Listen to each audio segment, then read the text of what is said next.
അല്ലാഹുവിന്റെ പ്രവാചകൻ സല്ലല്ലാഹു അലൈഹി വസല്ലമ തങ്ങള് മുത്തുനബി അദാ സ്വഹാബികളോട് പറയുന്ന ഒരു ദിവസം നമസ്കാരം കഴിഞ്ഞു. പ്രവാചകൻ അവിടെന്ന് പറഞ്ഞു, സ്വഹാബാ, ഞാൻ ഇന്നലെ സ്വർഗ്ഗം കണ്ടു. സ്വഹാബാ, ഞാൻ ഇന്നലെ സ്വർഗ്ഗം കണ്ടു. അല്ലാഹുവിന്റെ പ്രവാചകൻ പറയുന്നു, ഞാൻ സ്വർഗ്ഗത്തിൽ ഇങ്ങനെ നിൽക്കുമ്പോ എന്റെ മുന്നിലൂടെ ഒരു ചെറുപ്പക്കാരൻ ഇങ്ങനെ നടന്നു പോവുകയാണ്. എന്റെ മുന്നിലൂടെ ഒരു ചെറുപ്പക്കാരൻ ഇങ്ങനെ നടന്നു പോകുന്നു. അല്ലാഹുവിന്റെ റസൂലിന് നല്ല പരിചയമുള്ള ചെറുപ്പക്കാരനാണ്. പക്ഷേ ആരാണെന്ന് തിരിച്ചറിയുന്നില്ല. അല്ലാഹുവിന്റെ റസൂൽ ഇങ്ങനെ നിൽക്കുമ്പോ മലക്കുകൾ പറഞ്ഞു കൊടുക്കുന്നു, യാ റസൂലല്ലാഹ്, ആ പോകുന്ന ചെറുപ്പക്കാരൻ ആരെന്നറിയുമോ? മഹാനായ സയ്യിദുനാ ബിലാൽ. അത് ബിലാലാണ് നബിയെ. മലക്കുകളാണ് പറഞ്ഞു കൊടുക്കുന്നത്, അത് ബിലാലാണ് നബിയെ. അല്ലാഹുവേ, ആരാ ബിലാലാരാ? കറുത്തവനായ നീഗ്രയായ മുടിയെല്ലാം ചുരുണ്ടുപോയ അടിമയായ ബിലാലിനെ കുറിച്ചാണ് മലക്കുകൾ പറയുന്നത്. അല്ലാഹുവേ, പടച്ചവര്, ബിലാൽ നമുക്ക് മറക്കാൻ കഴിയുമോ? ബിലാൽ എന്ന പേര് പറയുമ്പോൾ നമ്മുടെ ഹൃദയത്തിന്റെ അകത്തേക്ക് മഹാനായ ബിലാൽ തങ്ങളെ നമുക്ക് ഓർമ്മ വരുമല്ലോ. ചുട്ടുപഴുത്ത് കിടക്കുന്ന മലരാരുണ്യത്തിൽ മലർത്തി കിടത്തിയിട്ട് കരിമ്പാറയെടുത്ത് നെഞ്ചത്ത് വെച്ചിട്ട് അവിടെ നിന്ന് തല്ലി ചതയ്ക്കുമ്പോഴും അല്ലാഹു വഹദ്, എടാ ഇവിടെ കിടന്ന് പട്ടിണി കിടന്ന് ചാകടാ, വെള്ളം കൊടുക്കാതെ ഭക്ഷണം കൊടുക്കാതെ മരുഭൂമിയിൽ കിടത്തുമ്പോ, ഇന്ന് നോമ്പ് പിടിച്ചിട്ട് നമ്മുടെ തൊണ്ട വരളുമ്പോ നമുക്ക് സഹിക്കാൻ കഴിയുന്നില്ല. എങ്ങനെ ചെറുപ്പക്കാരാ, പഴുത്ത് കിടക്കുന്ന മലരാരുണ്യത്തിലെ വസ്ത്രങ്ങൾ മുഴുവനും അടിച്ചു മാറ്റിയിട്ട് അതാ ചാട്ടമാറ് കൊണ്ട് തല്ലി ചതയ്ക്കുമ്പോ തൊണ്ട വറ്റി വരണ്ടിട്ട് ബിലാൽ തങ്ങൾ വിളിച്ചു ചോദിച്ചു, എനിക്ക് ഇത്തിരി വെള്ളം തരുമോ? ഇല്ലെങ്കിൽ ഞാൻ തൊണ്ട പൊട്ടിയിട്ട് മരിച്ചു പോകുമെന്ന് പറയുമ്പോ ഒട്ടകത്തിന്റെ മൂത്രമെടുത്ത് വായിലേക്ക് ഒടിച്ചു കൊടുത്തടാ ചെറുപ്പക്കാരാ. ആ ബിലാൽ തങ്ങളാണ് പടച്ചവനെ അല്ലാഹുവിന്റെ പ്രവാചകന് ആദ്യമായിട്ട് ബാങ്ക് വിളിക്കാൻ തെരഞ്ഞെടുത്ത ബിലാല്. അല്ലാഹുവിന്റെ റസൂൽ അവസാനം മക്ക വിജയത്തിന് ശേഷം അതാ കഅബാലയത്തിന്റെ മുന്നിൽ നിന്ന് മുകളിൽ കയറി ബാങ്ക് വിളിക്കാൻ അവിടെ നിന്ന് അനുവാദം കൊടുക്കുമ്പോ എല്ലാവരും അത്ഭുതത്തോടെ നിൽക്കുകയാണ്. ആരുടെ പേരാണ് പറയുന്നത്? മുത്തുനബി പറഞ്ഞു, ബിലാലേ, കേറ് ബിലാല്, ബാങ്ക് വിളിക്കാൻ കേറ് ബിലാല്. ബിലാല് നിങ്ങൾ അതിന്റെ മുകളിലേക്ക് കേറുമ്പോ കാല് തെറ്റിയിട്ട് വീഴാ പോകുമ്പോ മുത്തുനബി തന്റെ ചുമല് കാണിച്ചു കൊടുക്കുകയാ. ചവിട്ട് ബിലാല്. ആ ബിലാല് തങ്ങളാണ് സ്വർഗ്ഗത്തിലെ തന്റെ മുന്നിലൂടെ നടന്നു പോകുന്നത്. അല്ലാഹുവിന്റെ പ്രവാചകന്, അല്ലാഹുവിന്റെ റസൂൽ ഇങ്ങനെ സ്വഹാബികളോട് പറയുമ്പോ ബിലാൽ ഇങ്ങനെ ഇരിപ്പുണ്ട്. മുത്തുനബിയുടെ മുന്നിൽ ബിലാൽ ഇരിപ്പുണ്ട്. അല്ലാഹുവിന്റെ റസൂൽ ചോദിക്കുന്നു, ഐന ബിലാൽ, എവിടെ എന്റെ ബിലാൽ? എവിടെ? ലബ്ബൈക യാ റസൂലല്ലാഹ്, ഞാനിവിടെയുണ്ട് നബിയേ, ഞാനിവിടെയുണ്ട് നബിയേ. അല്ലാഹുവിന്റെ റസൂൽ ചോദിക്കുന്നു, ബിലാലേ, സ്വർഗ്ഗത്തിൽ ഞാൻ എന്റെ മുന്നിൽ നിന്നെ കണ്ടു ബിലാലു, നിനക്ക് ഈ പ്രതിഫലം കിട്ടാറുള്ള കാരണം എന്താണ്? നിനക്ക് ഈ പ്രതിഫലം കിട്ടാറുള്ള കാരണം എന്താണ്? നിന്റെ ജീവിതത്തിൽ എന്ത് സൽക്കർമ്മമാണ് ചെയ്യുന്നത് ബിലാൽ? അല്ലാഹുവിന്റെ പ്രവാചകൻ എവിടെന്ന് ചോദിക്കുമ്പോൾ ബിലാല് തങ്ങള് അള്ളാന്റെ റസൂല് ചോദിച്ചു, ബിലാലെ, സ്വർഗ്ഗത്തിൽ എന്റെ മുന്നിലാ നിന്നെ കണ്ടത്, നീ എന്ത് നല്ല കാര്യമാണ് ചെയ്യണമെന്ന് പറ.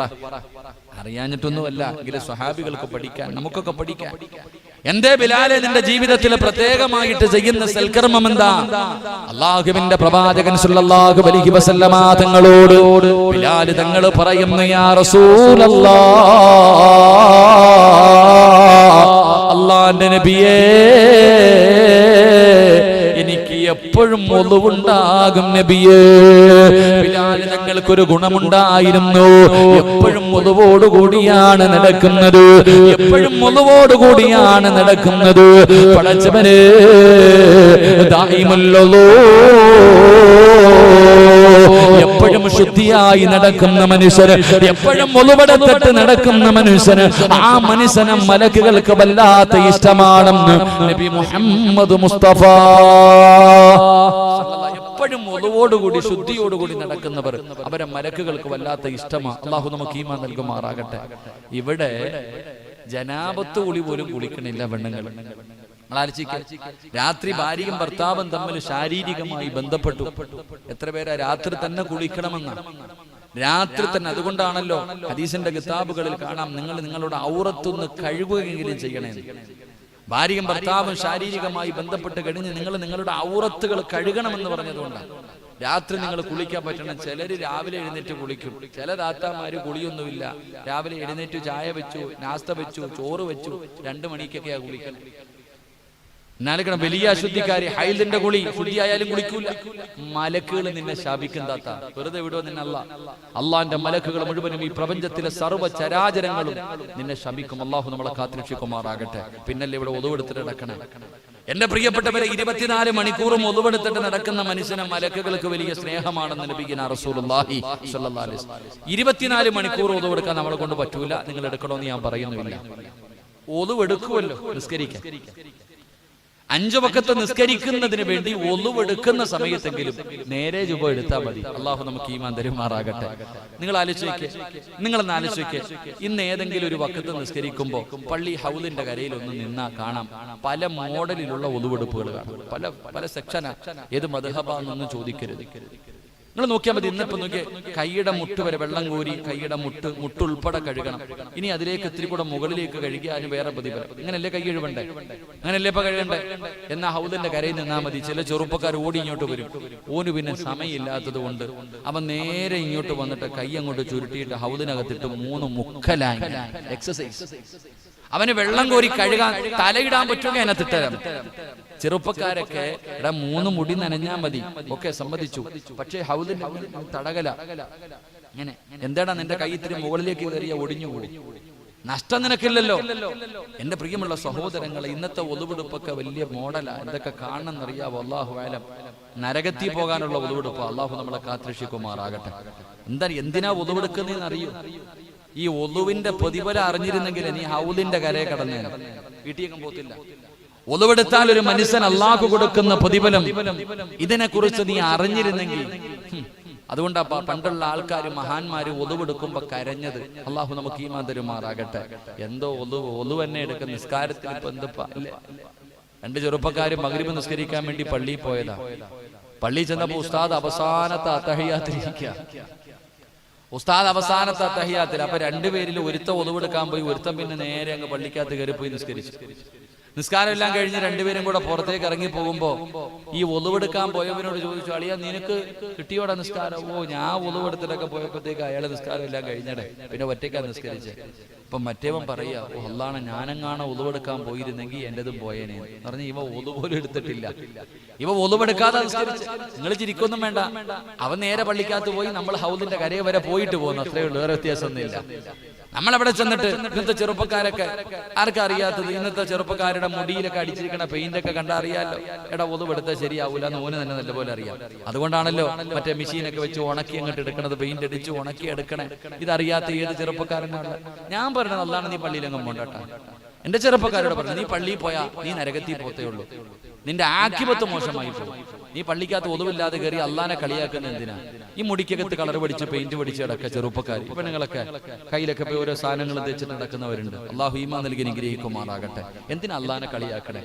പള്ളിയിൽ പോയില്ലെങ്കിൽ പോയില്ല എന്നുള്ള ആ പാവമല്ലേ ഉള്ളൂ. നിസ്കരിച്ചില്ല, എന്തിനാ അള്ളാന്റെ മുന്നിൽ പോയി നിന്നൊരു കോമാളിത്തരം കാണിക്കണം? അള്ളാനെ കളിയാക്കുന്ന പാവം കൂടെ. ഒതുവില്ലാതെ നിസ്കരിച്ച പാവമല്ലേ നീ? ഹൗലിന്റെ കരയിൽ നിന്നിട്ട് ഈ മുടി ഇട്ടുകൊണ്ട് പോയിട്ട് നീ വെള്ളം കോരി നനച്ചാൽ അത് നനയൂല, നിനക്കറിയാം. കീറി പറഞ്ഞ പാൻറ് വിട്ടുകൊണ്ട് നേരെ ചെപ്പോ ഒരു പാൻറ് ഇടാ, നല്ല പാൻറ് ഇടാ മക്കളെ. പൈസ കൊടുത്തിട്ട് കീറി പറഞ്ഞ ഔറത്തല്ലേടാ, ഔറത്തല്ലേ ചെറുപ്പക്കാരാ? നല്ല പാൻറ്റൊക്കെ മേടിച്ചിട്ട് കീറി പറഞ്ഞ ഒരു പാൻറ് വിട്ടുകൊണ്ട് പള്ളിക്കകത്ത് കയറി പോയി നിന്നിട്ട് പടച്ചോന്റെ റുബി നിന്നിട്ട് എന്താ കാണിക്കണം? അള്ളാനെ കളിയാക്കിയിട്ട് ആക്കിബത്ത് മോശമായി പോകും. അള്ളാഹു നമ്മളെ കാത്തുരക്ഷിക്കുമാറാകട്ടെ. അതുകൊണ്ട് പെങ്ങന്മാരെ ഒതുവെടുക്ക് നിസ്കരിക്കുക. പെണ്ണുങ്ങളുടെ ഒതുവെടുപ്പ് എന്ന് പറഞ്ഞാൽ വസുവാസിൽ ഹന്നാസ് എന്ന് പറഞ്ഞൊരു വിഭാഗം ഉണ്ടല്ലോ.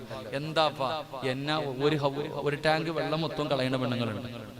ഒരു ടാങ്ക് അടുത്തൊരു സഹോദരൻ വിളിച്ചിട്ട് പറഞ്ഞു, ഉസ്താദ് എന്റെ മൂക്ക് 18 വയസ്സാ ഉസ്താദ്, കുളിക്കാൻ കയറിയ ഇറങ്ങണില്ല ഉസ്താദ്, ഒതുവെടുക്കാൻ പോയ പൈപ്പ് തുറന്നങ്ങ് വിട്ടിരിക്കുക, വല്ല പരിഹാരം? ഞാൻ പറഞ്ഞു പച്ചമടല് വെട്ടിയിട്ട് തല്ലാൻ പറഞ്ഞു, വേറെന്ത് ചെയ്യാൻ? അതേ ഉള്ള വഴി, വേറൊന്നുമില്ല. വസ്വാസ് എന്ന് പറയുന്നത് ഒരു രോഗമാണ്. വസ്വാസ് എന്ന് അതൊരു ശൈത്താന്റെ ഉപദ്രവം. അള്ളാഹു നമ്മളെ കാത്തുരക്ഷിക്കുമാറാകട്ടെ. അതെ, ആർക്കാ ഉണ്ടാവണേ? അത് ആർക്കാ ഉണ്ടാവണേ? കക്കൂസി പോകുമ്പോഴും മൊബൈലും കൊണ്ടാ കയറണേ. അതിനകത്തിരുന്നിട്ട് പഠിച്ചാനെ ഉത്തര വാട്സപ്പ് എവിടെ? കക്കൂസിനകത്ത്. എടാ, അത് ശൈത്താൻ താമസിക്കുന്ന സ്ഥലമാണ്. നീ എന്തിനാ അവിടെ പോയി ഒരുപാട് നേരം ഇരിക്കണേ? ഇന്ന് സഹോദരൻ മൊബൈലിൽ ഇടുന്ന ബാത്റൂമിന്റെ അകത്ത് പോയിരിക്കുക. അപ്പൊ കാമുകന് മെസ്സേജ് ഇടുന്നത് അതിനകത്തിരുന്ന, പിന്നെ ശൈത്താൻ കൂടിയില്ലെങ്കിലല്ലേ ഉള്ളൂ. അവസാനം എന്റെ അടുത്ത് ചോദിച്ചു, എന്തേ ഉസ്താദ് ചെയ്യേണ്ടതെന്ന്. ഞാൻ പറഞ്ഞു, ഒറ്റ വഴിയുള്ളൂ, തല്ലി മടുത്തു ഉസ്താദ്. ബാത്റൂമിന്റെ വാതിലൊക്കെ പൊട്ടി, എന്നിട്ട് എന്റെ മൂക്ക് മാറ്റമൊന്നുമില്ല. ഞാൻ പറഞ്ഞു, ഒരു വഴിയേ ഉള്ളൂ, ഒരു വഴിയേ ഉള്ളൂ. 2 ബക്കറ്റ് വെള്ളം എടുത്ത് ബാത്റൂമിൽ വെക്കണം ഇവള് കുളിക്കാൻ കയറുമ്പോ, എന്നിട്ട് പോയി വാൽവ് അങ്ങ് അടയ്ക്കണം. കുളിക്കുന്നെങ്കിൽ ആ വെള്ളത്തിൽ കുളിക്കട്ടെ, ഇല്ലെങ്കിൽ അവള് കുളിക്കണ്ട. അങ്ങനെ തന്നെ, വേറെ വഴിയൊന്നുമില്ല. നിങ്ങൾ ചെയ്യേണ്ടത്, വിശ്വാസമുള്ള പെൺകുട്ടികൾ ഉണ്ടെങ്കിൽ അവർക്ക് 2 ബക്കറ്റ് വെള്ളം എടുത്തു കൊടുക്കണം. ഈ വെള്ളത്തിൽ കുളിച്ച് ശുദ്ധിയാകുമെങ്കിൽ ശുദ്ധിയായാൽ മതി, ഇല്ലെങ്കിൽ കുളിക്കണ്ട. അങ്ങനെ തന്നെ നടന്നു, വാൾവ് അടച്ചേക്കണം, വേറെ ഒരു വഴിയില്ല. അങ്ങനെ നിന്റെ മോള് ആ വെള്ളത്തിൽ കുളിച്ചു പഠിക്കണം. അപ്പൊ അവക്ക് മനസ്സിൽ ഒരു ധാരണയാണ്, ഒതുവെടുക്കാൻ ഒരു പാത്രം വെള്ളമേ കൊടുക്കാവൂ, ബക്കറ്റും കൊടുക്കരുത്. ഒരു പാത്രം വെള്ളത്തിൽ ഒന്ന് എന്നിട്ട് നിസ്കരിക്കാൻ നിൽക്കുമ്പോൾ പുറകിൽ പോയി നിൽക്കണം. എല്ലാവരും നല്ല ചൂലും എടുത്തോണ്ട് നിൽക്കണം. സൗണ്ട് വെളിക്കിട്ട് അവിടെ ഇട്ട് കൊടുക്കണം. അങ്ങനെ അടിച്ച ശൈത്താനെ പുറത്താക്കണം.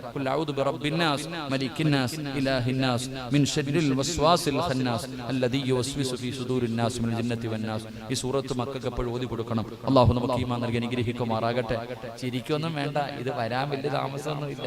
കണ്ടിട്ടില്ലേ ഹൗദിന്റെ കരയിൽ അള്ളാഹുവിനെ ബാങ്കം വിളിച്ച് നിസ്കാരവും കഴിഞ്ഞ് പോയ ഞാൻ ഈ ഒരിടത്ത് പോയി, എന്റെ നാട്ടിൽ പത്തനാപുരത്ത് മഗ്രിബ് നിസ്കാരത്തിന് ഒരു റക്അത്ത് കഴിഞ്ഞാ പോയ. അവസാനം പടച്ചവനെ ഞാൻ ഇമാമു സലാം വീട്ടിട്ട് ഞാൻ എഴുന്നേറ്റ് നിസ്കരിച്ചു. അത്തഹിയാത്തിലിരിക്കുമ്പോ ഞാൻ സലാത്ത് പറയും. ഞാൻ അത്തഹിയാത്തിൽ ഇരുന്നിട്ട് അടുത്തിരുന്നിട്ട് ഒരാള് അല്ലാഹും അവിടെ ഇങ്ങനെ കൈ ഇറക്കൊണ്ടിരിക്കുക, അവിടെ യുദ്ധം നടക്കാൻ അങ്ങനെ അല്ലാഹും.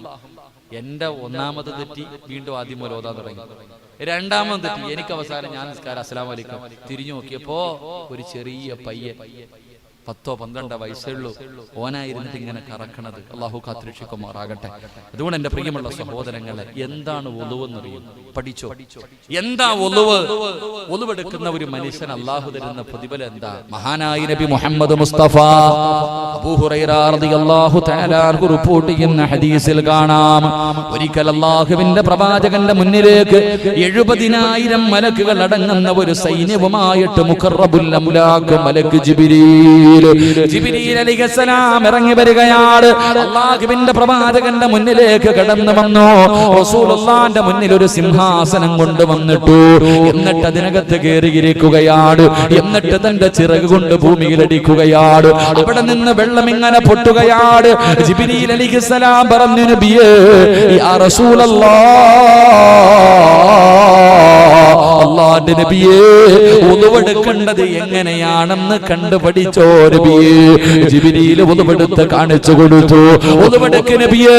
മുത്തുനബി അതുപോലെ ഉളുവെടുത്ത് കാണിച്ചു കൊടുത്തു. എന്നിട്ട് പ്രവാചകൻ അവിടുന്ന് പറഞ്ഞു, സ്വഹാബാ, എങ്ങനെയാണ് ഉളുവെടുക്കേണ്ടതെന്ന് പഠിച്ചോ സഹാബാ.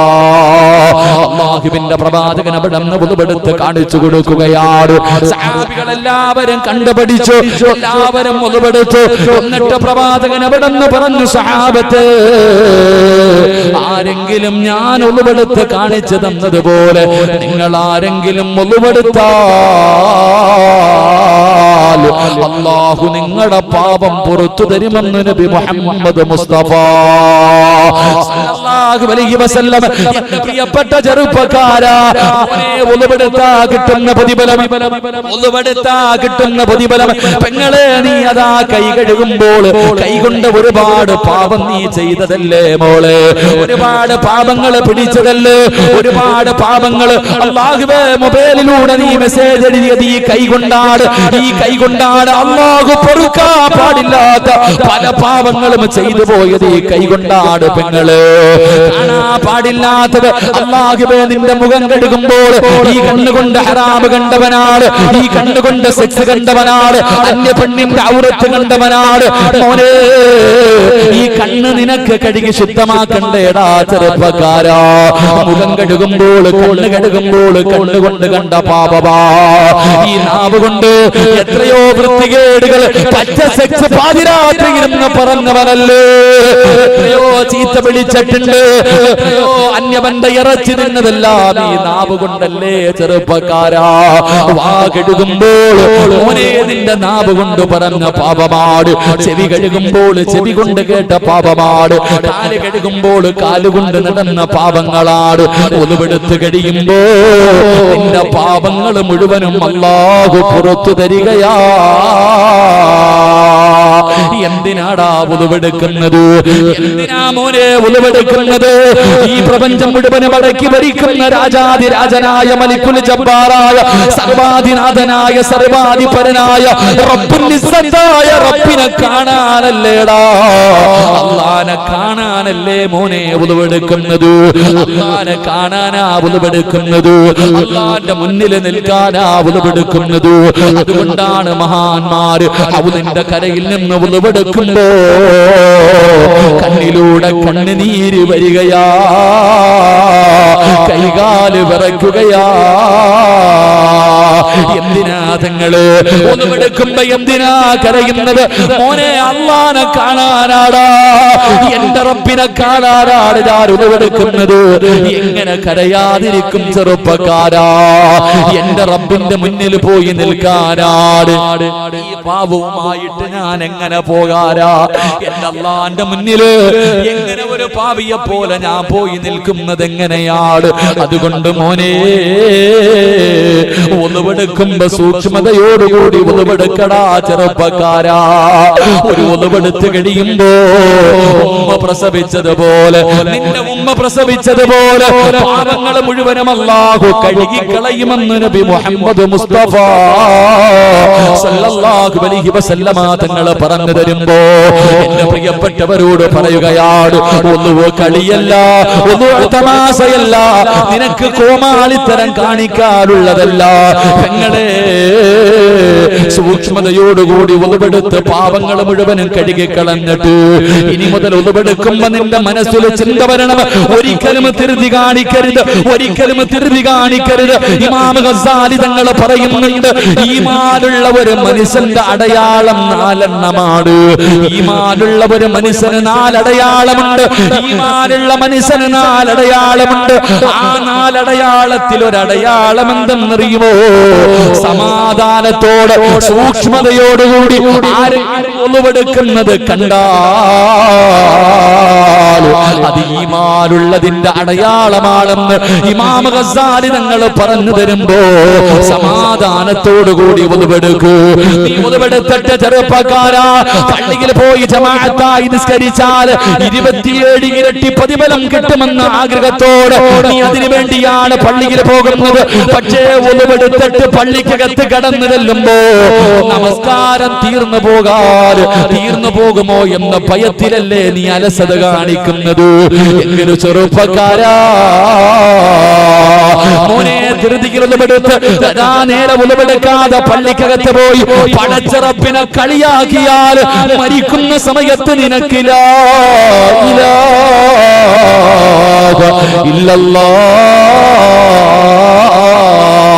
പറഞ്ഞു മരിക്കാൻ നിനക്ക് കഴിയില്ല.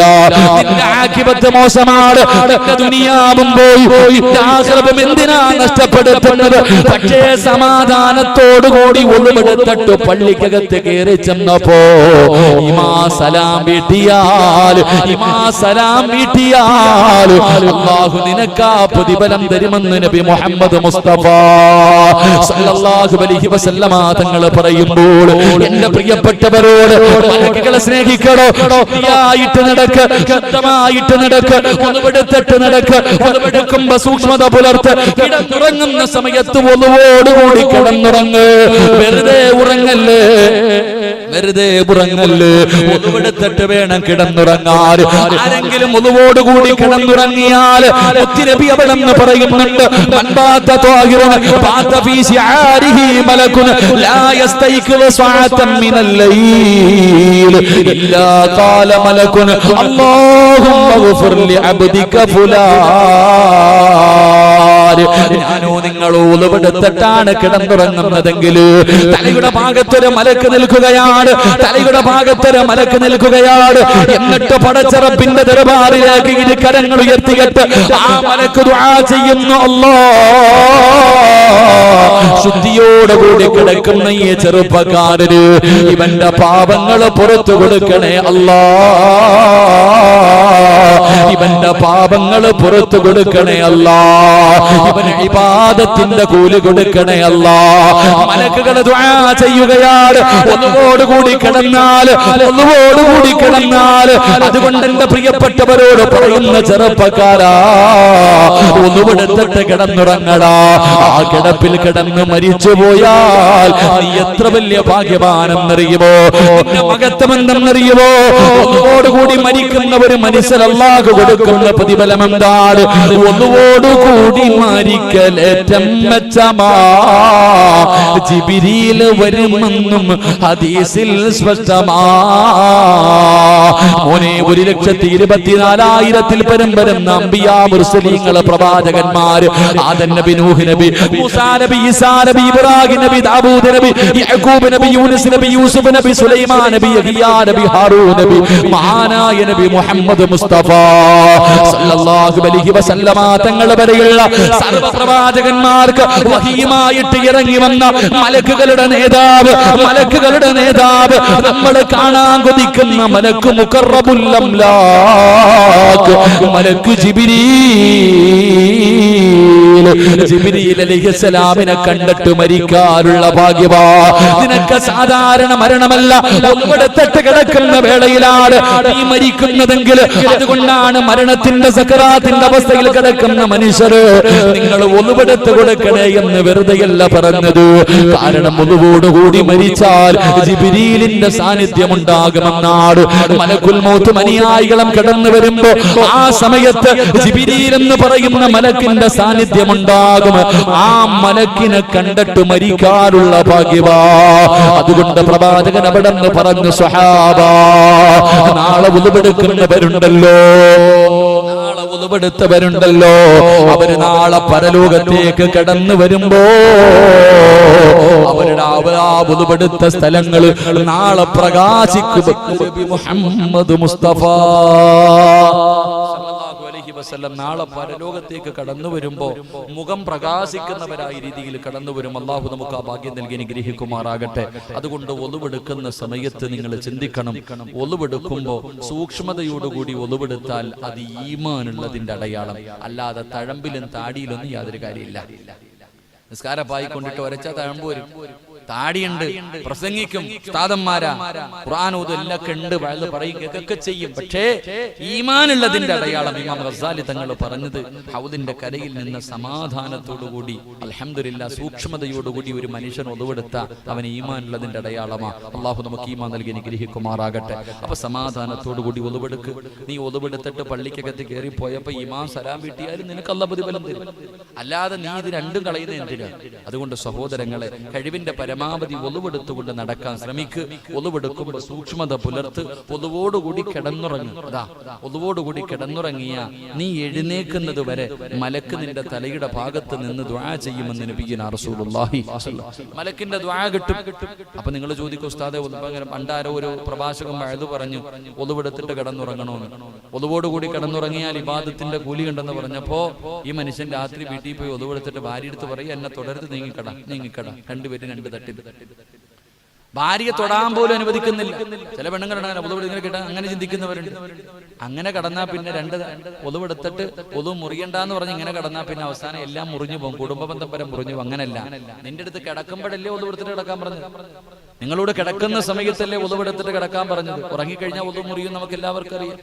അപ്പൊ അതുകൊണ്ട് അതിലൊന്നും പ്രശ്നമൊന്നുമില്ല. നിങ്ങൾ ഉളവെടുത്തിട്ട് കിടന്നാൽ മലക്കുകൾ ദുആ ചെയ്യും. അല്ലാതെ നെഞ്ചിന്റെ മുകളിൽ മൊബൈലും കയറ്റി വെച്ച് സിനിമയും കണ്ട് ചാറ്റും ചെയ്ത് വയലും പറഞ്ഞു മരിച്ച ആളെ അങ്ങനെ തന്നെ അള്ളാന്റെ കോടതിയിലും വരണം. അതുകൂടെ ആലിക്കണം.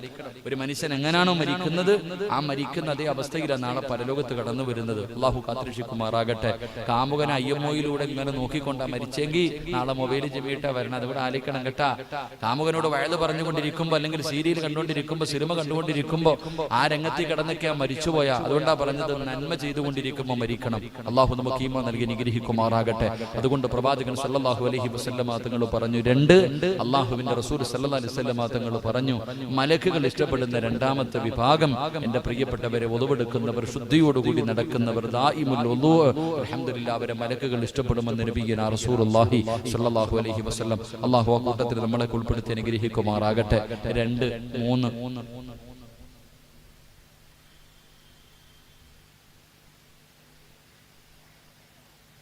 നിർത്താറായ 12 മണിയായപ്പ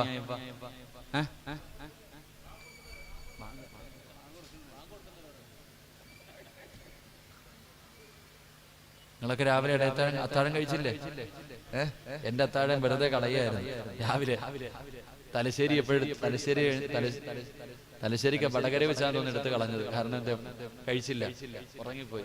അപ്പൊ നിങ്ങളൊക്കെ നല്ല കഴിച്ചിട്ടിരിക്കല്ലേ? ശരി, ഈ വിശപ്പ് എന്താ? ഇതൊന്നൊരു വിശപ്പല്ലല്ലോ. ഇതൊക്കെ എന്ത് വിശപ്പ്? പട്ടിണി കിടക്കണം. എത്രയോ സല്ലല്ലാഹു അലൈഹി വസല്ലമ തങ്ങള് 3 വർഷമല്ലേ പച്ചരയും പറിച്ചിട്ട് കിടന്നത്. നമുക്ക് എന്തിപ്പ ഇല്ലേ? എന്ത് നോമ്പ് ഇന്നൊക്കെ, എന്ത് നോമ്പ്? ഇത് വെറുതെ രാവിലെ മുതൽ വൈകുന്നേരം വരെ പട്ടിണി ഇരിക്കും. എന്നിട്ട് ഇതിനെല്ലാം കൂടെ പ്രതികാരം. സാധാരണയാണെങ്കിൽ നമ്മൾ 3 നേരം തിന്നും, 3 നേരം ആഹാരവും 2 നേരം ചായ. ഇപ്പൊ റമദാൻ മാസം എത്തിക്കഴിഞ്ഞാൽ നോക്കിയേ, നോമ്പ് തുറക്കുമ്പോ ഒരു തീറ്റി, മഗ്രിബ് നിസ്കാരം കഴിഞ്ഞൊരു തീറ്റി, തറാവി കഴിഞ്ഞിട്ടൊരു തീറ്റി, പിന്നെ രാത്രി മുഴുവനും തീറ്റി, രാവിലെ അത്താഴത്തിനൊരു തീറ്റി, ബാങ്ക് വിളിക്കുന്നതിന് തൊട്ട് മുമ്പ് തിരി കൂടെ കുടിച്ചിട്ടാ നമ്മൾ. എത്ര തീറ്റി! ഓ അല്ലാഹ് പടച്ചോനെ, ആ നോമ്പ് മുറിക്കണ സമയത്ത് വസ്വാസാണ് ഏതടിക്കണമെന്ന് വിളമ്പി വെച്ചിരിക്കല്ലേ. ഇങ്ങനെ വെച്ചിരിക്ക ഏത് കഴിക്കണമെന്ന്. അല്ലാഹു നമുക്കൊക്കെ ഈമാൻ നൽകി അനുഗ്രഹിക്കുമാറാകട്ടെ. അൽഹംദുലില്ലാഹ്. അപ്പൊ സ്വർഗത്തിൽ പോകണമെന്ന് ആഗ്രഹമുള്ളവരൊക്കെ ഒന്ന് കൈവക്കിക്കോ. താത്താമാരൊക്കെ ഒന്ന് പൊക്ക്. വേണ്ട താല്പര്യമോ? പിന്നെ വേണേ നല്ല പൊക്കിക്കോ. ഈ ഒറ്റ കൈ പൊക്കിയതിന്റെ പേരിലായിരിക്കും അള്ളാഹു സ്വർഗം തരുന്നത്. പൊക്കിക്കോ. താല്പര്യമുള്ളവരൊക്കെ സ്റ്റേജിൽ ഇരിക്കണവർക്കും പൊക്കാം കേട്ടോ. ആ പൊക്കിയ കയ്യിലൊരു മോതിരം കിടക്കുന്നുണ്ട്. അതിങ്ങോരുത്ത എന്തുപ്പാ? ഓ പിന്നെ ഓസിനങ്ങ് പോവാന്ന് വിചാരിച്ചില്ലേ? അല്ല തുറന്നിട്ടിരിക്കുക, 8 കവാടവും തുറന്നിട്ട് വിളിക്കുക, വാ ഓസിന് കയറി പോകാം വാ എന്ന് പറഞ്ഞ് വിളിക്കും. കഷ്ടപ്പാടില്ലാതെ സ്വർഗം കിട്ടൂല താത്ത. സ്വർണ്ണൊക്കെ ഊരി വെച്ചു. അൽഹംദുലില്ലാഹ്. നാളെ ഇൻഷാ അല്ലാഹ് അള്ളാഹുവിന്റെ 99 പേര് പറഞ്ഞിട്ട് നമുക്ക് റബ്ബിന്റെ മുന്നിൽ ദുആ ചെയ്യാം. എല്ലാരും അൽഹംദുലില്ലാഹ്, എല്ലാരും ഇൻഷാ അല്ലാഹ്. സഹോദരിമാരൊക്കെ, ഇത് നിങ്ങൾക്ക് അള്ളാഹു നൽകിയിരിക്കുന്ന ഒരു ചാൻസ്. റബ്ബ് തരുന്ന അവസരമാ, പാഴാക്കി കളയരുത്. നാളെ വരുമ്പോ ഇൻഷാ അല്ലാഹ്, ഇന്ന് ഞാൻ പിരിക്കുന്നില്ല, ഇന്ന് ഞാൻ ചോദിക്കുന്നില്ല. നിങ്ങളൊക്കെ ഉസ്താദ് ബഷീർ ഉസ്താദിന്റെ കയ്യിൽ, ഉസ്താദിന്റെ അറിയാമല്ലോ, ഉസ്താദിന്റെ വാപ്പായൊക്കെ അൽഹംദുലില്ലാഹ്, മാണീർ ഉസ്താദൊക്കെ. സാധാരണ ഉസ്താദിനെ ഒന്ന് ദുആയ്ക്ക് കിട്ടണമെങ്കിൽ തന്നെ എത്ര വിളിക്കണം എന്നറിയാം. സ്ഥാനം ഒന്ന് ദുആയ്ക്ക് തന്നെ കിട്ടണമെങ്കിൽ വലിയ പാടാ. അത്രയ്ക്കുമുള്ള ഉസ്താദ് ഇവിടെ വന്നിട്ട് വഅദ് പറഞ്ഞിട്ട് ദുആ ചെയ്യണമെങ്കിൽ അത് വലിയൊരു ഭാഗ്യമാണ്. അത് പിന്നെ മകന്റെ റെക്കമെൻഡേഷനിൽ കിട്ടിയതായിരിക്കും. അൽഹംദുലില്ലാഹ്. ഉസ്താദിന്റെ ഒരു വഅദ് ഞാനത് കേൾക്കണം. ഉസ്താദ് അങ്ങനെ വഅദ് പറയാറില്ല. ചെറിയ നസീഹത്ത് നടത്തും. വയ്യെങ്കിലും പടച്ചോനെ രാത്രിയൊക്കെ വീട്ടിൽ ചെല്ലുമ്പോഴൊക്കെ 11 മണി 12 മണി എത്ര ആണെങ്കിലും ഇങ്ങനെ ഇരിക്കും. പാവം മോനെ, ഉറങ്ങിയില്ല മോനെ, അയ്യ മോനെ, പാവം. അള്ളാഹു ആഫിയത്തും ദീർഘായുസ്സും കൊടുത്ത് അനുഗ്രഹിക്കുമാറാകട്ടെ. അള്ളാഹുവിന്റെ വിശുദ്ധമായ ഖുർആനിൽ ആയത്തുൽ കുർസി എന്ന് പറയുന്ന ഒരു ആയത്തുണ്ട്. അറിയോ? ഒന്ന് ഓദിക്കേ. ബിസ്മില്ലാഹിർ റഹ്മാനിർ റഹീം.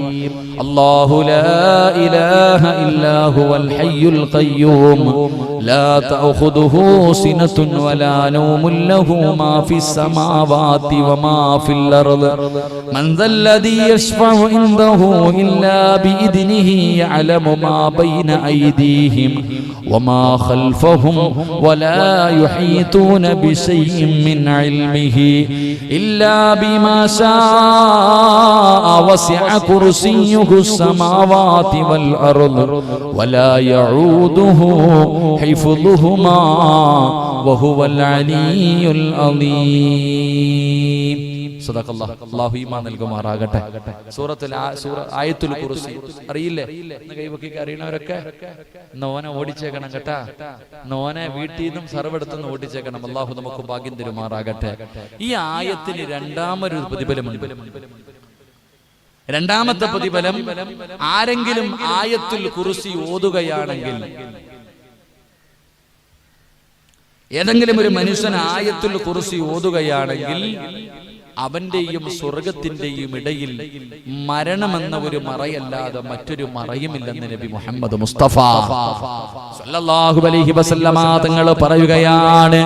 ഏതെങ്കിലും ഒരു മനുഷ്യൻ ആയത്തുൽ കുർസി ഓതുകയാണെങ്കിൽ എല്ലാ ദിവസവും മഹാനായ പ്രവാചകൻ സല്ലല്ലാഹു അലൈഹി വസല്ലമ തങ്ങൾ പറയുകയാണ്, അബൂ ഉമാമത്തുൽ ബാഹിരി റളിയല്ലാഹു തആല അൻഹു റിപ്പോർട്ട് ചെയ്യുന്ന ഹദീസിൽ കാണാം, ഏതെങ്കിലും മനകറ ആയത്തുൽ കുർസി, ഏതെങ്കിലും ഒരു മനുഷ്യൻ ആയത്തുൽ കുർസി എല്ലാ ദിവസവും ഓതുകയാണെങ്കിൽ അല്ലാഹ് സ്വർഗം നിർബന്ധമാണ് ചെറുപ്പക്കാരാ,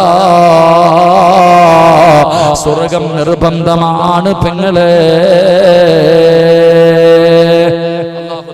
ഭാഗ്യം നൽകി അനുഗ്രഹിക്കുമാറാകട്ടെ. അതുകൊണ്ട് എന്റെ പ്രിയമുള്ള സഹോദരങ്ങളെ, രണ്ട് വിഭാഗത്തെ നമ്മൾ പഠിച്ചു. മലക്കുകൾ ഇഷ്ടപ്പെടുന്ന രണ്ട് വിഭാഗം. മൂന്നാമതൊരു വിഭാഗമുണ്ട്. ബാങ്ക് വിളിക്കുന്നവരെ പറയാലോ മഹാനായ നബി മുഹമ്മദ് മുസ്തഫ സല്ലല്ലാഹു അലൈഹി വസല്ലമ തങ്ങള് ഒരു ദിവസം അല്ലാഹുവിന്റെ പ്രവാചകൻ ഉറക്കത്തിൽ നിന്ന് എഴുന്നേറ്റിരുന്ന് ചിരിക്കുകയാണ്. അല്ലാഹുവിന്റെ റസൂൽ ചിരിക്കുന്നത് കണ്ടപ്പോ ആയിഷ ബീബി റളിയല്ലാഹു തആല അൻഹ അവിടുന്ന് ചോദിച്ചു, എന്തിനാ നബിയെ ചിരിക്കുന്നത്? പ്രവാചകൻ സാധാരണ ചിരിക്കാറില്ല, എന്തെങ്കിലും കാരണമില്ലാതെ മുത്തുനബി ചിരിക്കാറില്ല. അല്ലാഹുവിന്റെ പ്രവാചകൻ അവിടുന്ന് ചിരിച്ചപ്പോ ആയിഷ ബീബി റളിയല്ലാഹു തആല അൻഹ ചോദിക്കുന്നു, എന്തിനാ നബിയെ ചിരിക്കുന്നത്? ആ സമയത്ത് പ്രവാചകൻ പറയുന്നു, ആയിഷ റഅയ്തു ഫിൽ ജന്നതി ബാരിഹ വസമിഅ സൗത ഖാരിഅ. അല്ലാഹുവിന്റെ പ്രവാചകൻ അവിടുന്ന് പറയുകയാണ്, ഇന്നലെ ഞാൻ സ്വർഗ്ഗം കണ്ടു ആയിഷ, ഇന്നലെ ഞാൻ സ്വർഗ്ഗം കണ്ടു ആയിഷ. അല്ലാഹുവിന്റെ പ്രവാചകൻ സ്വർഗ്ഗത്തിലൂടെ നടക്കുകയാണ്. പടച്ചുറപ്പിന്റെ അനുഗ്രഹങ്ങൾ കൊണ്ട് നിറച്ച സ്വർഗ്ഗത്തിലെ പഴങ്ങളും സ്വർഗ്ഗത്തിലെ കൊട്ടാരങ്ങളും സ്വർഗ്ഗത്തിലെ അരുവികളും സ്വർഗ്ഗത്തിലെ പൂന്തോട്ടങ്ങളും സ്വർഗ്ഗത്തിലെ എല്ലാ അനുഗ്രഹം പാലരുവികളും തേനരുവികളും ഒഴുകുന്ന പടച്ചുറപ്പിന്റെ സ്വർഗ്ഗമുണ്ടല്ലോ, ആ സ്വർഗ്ഗത്തിന്റെ അനുഗ്രഹങ്ങൾക്ക് നടുവിലൂടെ മുത്തുനബി ഇങ്ങനെ നടന്നു പോകുമ്പോ ആയിഷ സ്വർഗ്ഗത്തിന്റെ മധ്യഭാഗത്തൊരു കൊട്ടാരം കാണുകയാണ്. അല്ലാഹുവിന്റെ സ്വർഗ്ഗത്തിന്റെ മധ്യഭാഗത്ത് അവിടെ ഒരു കൊട്ടാരം കാണുകയാണ്. ആ കൊട്ടാരത്തിന്റെ അകത്തിരുന്ന് കൊണ്ടൊരു ചെറുപ്പക്കാരൻ ഖുർആൻ ഓതുകയാണ്. അല്ലാഹുവിന്റെ റസൂലിന് വല്ലാത്ത അത്ഭുതമായി. ആരാ പടച്ചവര്? ആരാണ് തമ്പുരാന്? സ്വർഗ്ഗത്തിന്റെ മധ്യഭാഗത്ത് വീട് കെട്ടികെട്ട് വീടിന്റെ അകത്തിരുന്ന് ഖുർആൻ ഓതുന്ന ചെറുപ്പക്കാരൻ ആരാണ്? തമ്പുരാന്. മുത്തുനബിക്ക് വല്ലാത്ത അത്ഭുതമായി, അല്ലാഹുവിന്റെ റസൂലിന് വല്ലാത്ത അത്ഭുതമായി. ഈ പദവി ആർക്കാണ് പടച്ചറപ്പ് കൊടുത്തത്? അല്ലാഹുവിന്റെ റസൂൽ ഇങ്ങനെ ചിന്തിച്ചു കൊണ്ടിരിക്കുമ്പോ മലക്കുകളെ വിളിച്ചു പറയുന്നു, യാ റസൂലല്ലാഹ്, അല്ലാഹുവിന്റെ നബിയേ, ആ ചെറുപ്പക്കാരൻ ആരെന്നറിയുമോ? അത് ഹാരിസത്തു ഇബ്നു നുഅ്മാൻ, അങ്ങയുടെ സ്വഹാബിയാണ്, അങ്ങയുടെ അനുചരനാണ്. പ്രവാചകന് വല്ലാത്ത അത്ഭുതമായി, അല്ലാഹുവിന്റെ റസൂലിന് വല്ലാത്ത അത്ഭുതമായി. എന്റെ ഹാരിസയോ, എന്റെ ഹാരിസയോ, എന്റെ ഹാരിസാനി പ്രതിഫലം കിട്ടാനുള്ള കാരണം എന്താണ്? ഹാരിസാരം മലക്കുകൾക്ക് നല്ല പരിചയമാണ്. അല്ലാഹുവിന്റെ റസൂൽ ചോദിച്ചു, നിങ്ങൾക്ക് എങ്ങനെയാണ് ഹാരിസാരെ അറിയുന്നത്? നിങ്ങൾക്ക് എങ്ങനെയാണ്? യാ റസൂലല്ലാഹ്, അല്ലാഹുവിന്റെ നബിയേ, ഹാരിസാരെ അറിയാത്ത ഒരു മലക്കുമില്ല നബിയേ, ഹാരിസാരെ അറിയാത്ത ഒരു മലക്കുമില്ല. എല്ലാവർക്കും ആ ചെറുപ്പക്കാരെ അറിയാ. അതിന്റെ കാരണമെന്തെന്നറിയുമോ? ബിഅർസാഖിനാ യാ റസൂലല്ലാഹ്, അല്ലാഹു നാളെ സ്വർഗ്ഗത്തിലെ ഭക്ഷണം കൊടുക്കുന്ന ചെറുപ്പക്കാരനാ. ആ ചെറുപ്പക്കാരന് അല്ലാഹു നാളെ സ്വർഗത്തിൽ വെച്ച ഭക്ഷണം കൊടുക്കുന്ന ചെറുപ്പക്കാരനാണ്. അതുകൊണ്ട് ഞങ്ങൾക്ക് പരിചയമാണ് നബിയേ, ഞങ്ങൾക്ക് ആ ചെറുപ്പക്കാരന് നല്ലതുപോലെ അറിയാ നബിയേ. അല്ലാഹുവിന്റെ പ്രവാചകൻ സല്ലല്ലാഹു അലൈഹി വസല്ലമ തങ്ങൾ അവിടുന്ന് പറയുകയാണ്, ആയിഷ, ആ ചെറുപ്പക്കാരൻ അല്ലാഹു കൊടുക്കുന്ന പ്രതിഫലം, ആ ചെറുപ്പക്കാരൻ അല്ലാഹു കൊടുക്കുന്ന പ്രതിഫലം സ്വർഗത്തിന്റെ മധ്യഭാഗത്ത് സ്വന്തമായിട്ടൊരു വീട്, സ്വർഗത്തിന്റെ മധ്യഭാഗത്ത് സ്വന്തമായിട്ടൊരു വീട്. നാളെ അല്ലാഹുവിന്റെ അടുക്കൽ നിന്ന് ഭക്ഷണം വാങ്ങിക്കടിക്കാറുള്ള ഭാഗ്യവും അല്ലാഹു കൊടുക്കുമെന്ന് നബി മുഹമ്മദ് മുസ്തഫ, നബി മുഹമ്മദ് മുസ്തഫ സല്ലല്ലാഹു അലൈഹി വസല്ലം. അല്ലാഹു ആ ഭാഗ്യം നമുക്ക് നൽകുമാറാകട്ടെ. സ്വർഗത്തിന്റെ മധ്യഭാഗത്തൊരു വീട്. കണ്ണൂർ ടൗണിലല്ല, കണ്ണൂർ ടൗണിൽ ഒരു വീട് വെക്കണമെങ്കിൽ പൈസ മാത്രം മതി. പൈസ ഉണ്ടെങ്കിൽ വെക്കാം, പക്ഷേ മണിയില്ല റബ്ബേ വാങ്ങുവാനാ വീട്. കൊതിയുണ്ട് വല്ലാതെപ്പോഴും അതിനോട്, അതിലേക്കു നീയൊരു പാസുതാമന്നാരേ, അതു നിന്റെ പക്കൽ മാത്രമാഹന്നാനേ. കോടികൾ കൊടുത്താൽ സ്വർഗത്തിൽ വീട് കിട്ടൂല. അള്ളാഹിനോട് പറയാൻ പടച്ചനെ കോടിക്കണക്കിന് രൂപ തരാൻ സ്വർഗത്തിൽ ഒരു വീട് കിട്ടൂല. അപ്പൊ സ്വർഗത്തിന്റെ മധ്യഭാഗത്ത് ഒരു നല്ല ഒരു ഭവനം. 2, അള്ളാഹുവിന്റെ അടുക്കൽ നിന്ന് ഭക്ഷണം കഴിക്കാനുള്ള ഭാഗ്യം. അള്ളാഹു നമുക്ക് ഭാഗ്യം നൽകുമാറാകട്ടെ, അള്ളാഹു ഭാഗ്യം നൽകുമാറാകട്ടെ. ഇത് രണ്ടും വേണമെന്ന് ആഗ്രഹമുള്ളവരെന്ന് കൈവക്കുക. സ്വർഗത്തിലൊരു വീടും വേണ്ടേ വേണ്ടേ നേരെ ഇരുന്ന് എല്ലാരും നേരെ ഇരുന്നെങ്കിൽ നല്ലപോലെ ഇതിങ്ങനെ ഒടിഞ്ഞു കുത്തി കബറിൽ പോയി കിടന്ന് റെസ്റ്റ് എടുത്തോ, നാളെ മുതൽ അവിടെ പോയി കിടക്കാം. അവിടെ എന്ന് പറഞ്ഞാൽ പിന്നെ റെസ്റ്റ് തന്നെ. ആലോചിക്ക്, വല്ലാത്ത റെസ്റ്റ് കൊണ്ട് കിടത്തി കഴിഞ്ഞാൽ ഖിയാമത്ത് നാൾ വരെ അവിടെ കിടക്കണം. അള്ളാഹു വേല എങ്ങനെ കിടക്കൂ? അള്ളാഹു അവിടെ നല്ലതാക്കി തരുമാറാകട്ടെ, അള്ളാഹു അവിടെ നന്നാക്കി തരുമാറാകട്ടെ. അപ്പൊ സ്വർഗത്തിൽ ഒരു വീടും വേണം, സ്വർഗത്തിൽ അള്ളാന്റെ അടുക്കൽ നിന്ന് ഭക്ഷണം വാങ്ങിച്ചു കഴിക്കണം. ആഗ്രഹം ഉണ്ടോ? ഉണ്ടോ? ഒന്ന് പൊക്കിക്ക, 2 കൈയും പൊക്കിക്ക. ആഗ്രഹമുള്ളവർ രണ്ടും വേണമല്ലോ. അൽഹംദുലില്ലാ, അള്ളാഹു ഭാഗ്യം തരുമാറാകട്ടെ, അള്ളാഹു ഭാഗ്യം തരുമാറാകട്ടെ. അള്ളാഹു സ്വർഗത്തിൽ ആദ്യം കഴിക്കാൻ തരുന്ന ഭക്ഷണം ഏതാ? കുഴിമന്തി ആയിരിക്കും കേട്ടോ. അള്ളാഹു നാളെ സ്വർഗത്തിൽ ഒരു മനുഷ്യന് അള്ളാഹു ആദ്യമായിട്ട് കഴിക്കാൻ കൊടുക്കുന്ന ഭക്ഷണം മീനിന്റെ പൊരിച്ച കരളാണെന്ന് നബി മുഹമ്മദ് മുസ്തഫ. എന്താ കഴിക്കാൻ തരാ? പറ, എന്താ കഴിക്കാൻ തരാ? പറ ചങ്ങാതി, എന്താ കഴിക്കാൻ തരാ? മീനിന്റെ പൊരിച്ച കരള്. തിന്നിട്ടുണ്ടാ? ഇനി മുതൽ മീനിന്റെ കരള് കണ്ടുപിടിക്കണം കേട്ടാ. ഇനി മീൻ വെട്ടുമ്പോ ഇന്നും ഒരു ചിന്തിക്കും, എവിടെ അള്ളാണ് ഇത്ര കാലം കൊണ്ട് മീൻ വെട്ടുന്നുണ്ട്, അതിന്റെ കരൾ ഇതുവരെ കണ്ടിട്ടില്ല. കണ്ടുപിടിച്ചോ? മീനിന്റെ കരളം കണ്ട് കണ്ടുപിടിച്ചിട്ട് പൊരിച്ചടിച്ചോ. ഇപ്പോഴേ പഠിച്ചോ? സ്വർഗത്തിൽ പോകുമ്പോൾ അള്ളാഹ് ആദ്യം തരുന്ന ഭക്ഷണമാണ്. അള്ളാഹു വാങ്ങിച്ച് കഴിക്കാൻ ഭാഗ്യം തരുമാറാകട്ടെ. ആയിഷ ബീവി റളിയല്ലാഹു തആല ചോദിച്ചു, ആയിഷ ബീവി റളിയല്ലാഹു തആല, ഇതെന്താ അള്ളാഹു ഇത് കൊടുക്കാനുള്ള കാരണം എന്താ? അവിടെ നിന്ന് പറഞ്ഞു, കദാക്കൽ ബിർറു, തന്റെ വാപ്പയെയും ഉമ്മയും സ്നേഹിച്ചതിന് അള്ളാഹു കൊടുത്ത പ്രതിഫലമാണെന്ന് നബിയുനാ റസൂലുള്ളാഹി. മാതാപിതാക്കളെ സ്നേഹിക്കുന്ന മക്കൾക്ക് അള്ളാഹു കൊടുക്കുന്ന പ്രതിഫലമാണ്. ഇത് പറഞ്ഞപ്പോ ആയിഷ ബീബി റളിയല്ലാഹു തആല അൻഹ ചോദിച്ചു, നബിയെ, എനിക്ക് എന്റെ വാപ്പാനെയും ഉമ്മാനെയും ഇഷ്ടമാണ്, എനിക്ക് ഈ പ്രതിഫലം കിട്ടും? അതാ ചോദ്യം. ആയിഷ ബീബി റളിയല്ലാഹു തആല അൻഹ ചോദിച്ചു, എനിക്ക് എന്റെ വാപ്പാനെയും ഉമ്മാനെയും ഇഷ്ടമാണ്, അപ്പൊ എനിക്കിത് കിട്ടുമോ? ലോകത്ത് മാതാപിതാക്കളെ സ്നേഹിക്കുന്ന എല്ലാ മക്കൾക്കും ഇത് കിട്ടുമോ? അപ്പൊ പ്രവാചകൻ പറഞ്ഞു, ഇല്ല. ഈ ചെറുപ്പക്കാരൻ അള്ളാഹു ഇത് പ്രത്യേകമായിട്ട് കൊടുക്കാനുള്ള കാരണം മാതാപിതാക്കളെ സ്നേഹിക്കുക മാത്രമല്ല ചെയ്തത്, ആ ചെറുപ്പക്കാരന് ഒരു 3 നല്ല ഗുണം ഉണ്ടായിരുന്നു. നമുക്കില്ലാത്ത 3 ഗുണം, ഇന്നത്തെ മക്കൾക്കില്ലാതെ പോയ 3 നല്ല ഗുണം ആ ചെറുപ്പക്കാരനുണ്ടായിരുന്നു. ആ ഗുണം ആ ചെറുപ്പക്കാരനുള്ളത് കൊണ്ട് അള്ളാഹ് ഇത് കൊടുത്തത്. നിനക്കൊണ്ടോ? നിനക്കും അള്ളാഹു തരും.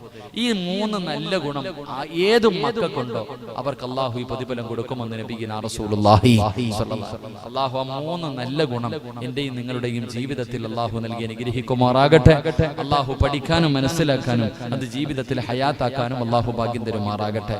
അപ്പൊ മാതാപിതാക്കളിൽ ആരെങ്കിലും വീട്ടിൽ വീട്ടിൽ ജീവിച്ചിരിപ്പുണ്ടെങ്കിൽ ഒന്ന് കൈപൊക്കിക്കോ. പാപ്പായോ ഉണ്ട്, ഉമ്മായോ ആരെങ്കിലും ഉണ്ടെങ്കിൽ അതിനിപ്പോ എന്താ പൊക്കിക്കോ. അൽഹംദുലില്ലാ, അള്ളാഹു അവർക്ക് ആഫിയത്തും ദീർഘായുസ്സും കൊടുക്കുമാറാകട്ടെ.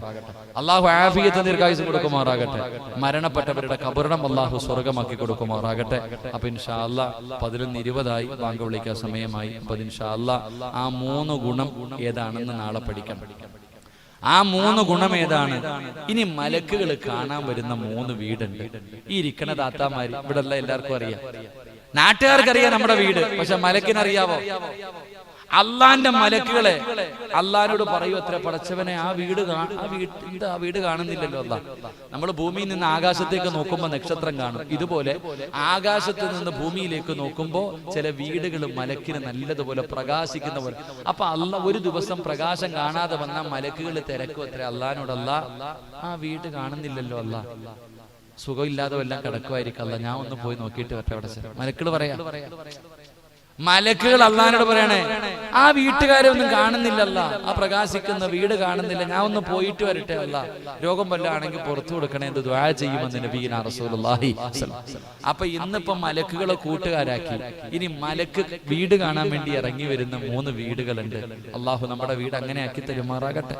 4 വീട് കാണാൻ അള്ളാഹുവിന്റെ മലക്കുകൾ ഇറങ്ങി വരുമെന്ന് നബിയിനാ റസൂലുള്ളാഹി. നബിയിനാ റസൂലുള്ളാഹി. അള്ളാഹു ആ വീടുകളായി നമ്മുടെ വീടുകൾ അള്ളാഹു സ്വീകരിക്കുമാറാകട്ടെ. അപ്പൊ ഇൻഷാ അല്ലാഹ് നാളെ ആയുസ് ഉണ്ടെങ്കിൽ ഇന്ന് പറയാൻ വെച്ച 3 ഗുണങ്ങൾ, സ്വർഗത്തിൽ സ്വന്തമായിട്ടൊരു വീടും അള്ളാഹുവിന്റെ അടുക്കൽ നിന്ന് ഭക്ഷണം കഴിക്കാനുള്ള ഭാഗ്യവും കിട്ടുന്ന 3 നല്ല കാര്യങ്ങൾ, അതുപോലെ തന്നെ മലക്കുകൾ വീട് കാണാൻ ഇറങ്ങി വരുന്ന വീടുകൾ ഏതാണ്? അല്ലാഹ്